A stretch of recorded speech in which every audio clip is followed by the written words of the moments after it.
Ah, so today I was thinking, and as I was thinking, I was also reading, and I read something that just caused me to think about what I'm going to say. It's about making war.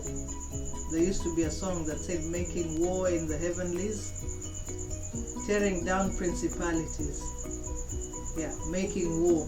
And I was reading about making war using worship as a weapon.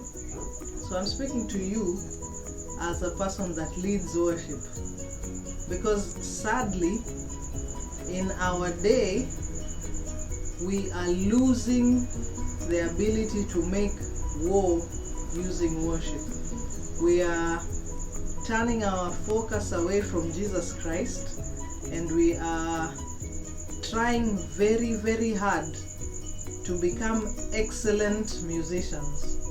So we're sacrificing the presence of God for musical excellence. Now, I am a person that advocates musical excellence, and I'm not stopping today.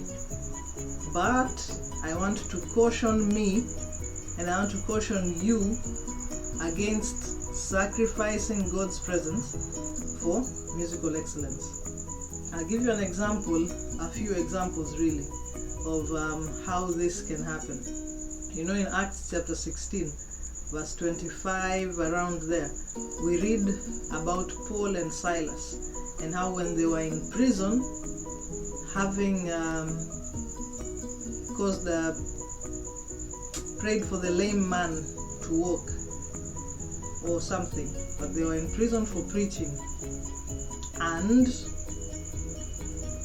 when they were there, after having received lashes and whatnot, around about midnight, they were praising God and praying.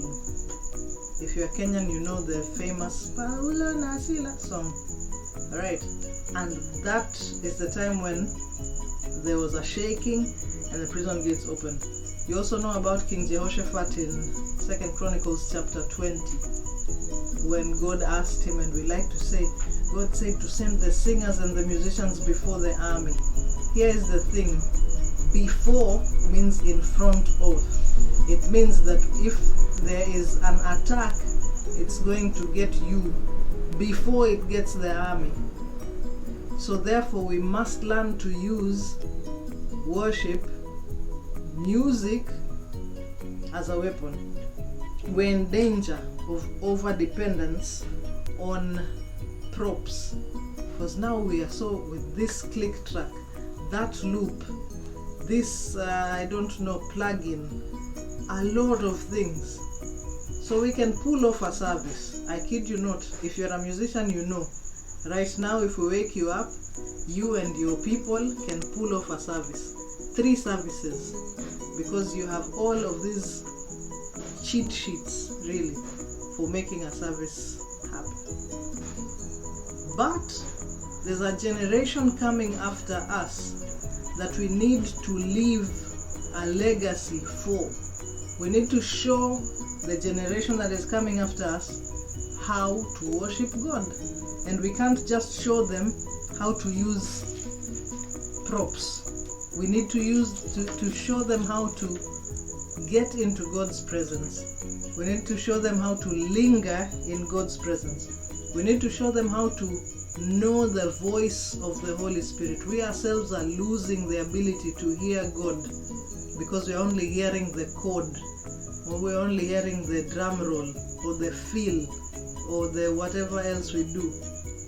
We need to teach the generation that is coming after us, the ones who like to talk about themselves being Gen Zs, is it they call themselves? That generation needs to know how to worship God. They need to know that the worship of God does not always happen spontaneously. We have this craze for spontaneous worship, spontaneous praise. Let me tell you something, as I tell myself something. The things that come out of the abundance of the heart, those spontaneous moments, the things you say without thinking, you first had to put them in there. Another day we were talking about the rememberer. Yeah, we put God in our hearts. Then whatever we do, whether it is spontaneously or pre-planned, will be full of God. But we don't get to know God spontaneously. Knowing God, we look for Him.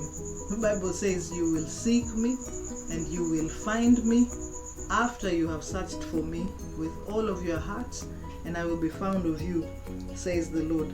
Now, what do we need to do? Because I was taught today that I need to be a solution giver, not a problem bringer. We need to develop strong spiritual leadership. Strong spiritual leadership. That means we have to put ourselves to work finding God. We have to put ourselves to work, and I'm not saying that works count. I'm saying a desire in my heart to know God, so that the people that come after me, I can show them the way. Knowing the way doesn't happen automatically. I need to go and find. That's why they sent scouts to check out how it goeth. That's why we have navigators and all of that. Yes? To know God, so that we know what we are saying to the coming generation. We're not just guessing things. We're not just pulling off things. It's a phrase I don't like very much. Yeah, we don't pull off a service, pull off an event, pull off a worship. No. We invest. We invest. And that's all I'm saying.